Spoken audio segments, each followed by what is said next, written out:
జీవితం కూడా ఆర్సీబీ లాంటిదే. ఎన్నో సంవత్సరాలు, ఎన్నో ప్రయత్నాలు, ఎన్నో ట్రోల్స్. కానీ ఓటమి వచ్చిన ప్రతిసారి తన ప్రయాణాన్ని కొనసాగించింది. ఒకప్పుడు ఆర్సీబీకి కప్ లేదు అని అందరూ ట్రోల్ చేశారు. కానీ ఇప్పుడు వరుసగా 2 సంవత్సరాలుగా ఐపీఎల్ మొత్తాన్ని డామినేట్ చేస్తూ తమపై ఉన్న నమ్మకం ఎందుకు సరైందో చూపిస్తున్నారు.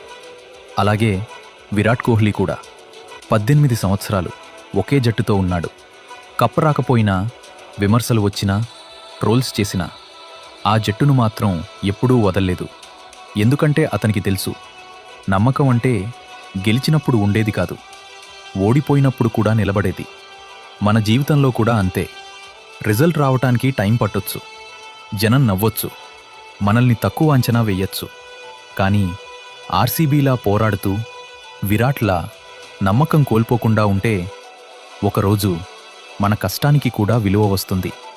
ఎందుకంటే ఈరోజు నిన్ను చూసి నవ్విన వాళ్లే రేపు నీ విజయానికి చప్పట్లు కొడతారు. ఆలస్యంగా వచ్చిన విజయం ఎప్పుడూ ప్రత్యేకంగానే ఉంటుంది.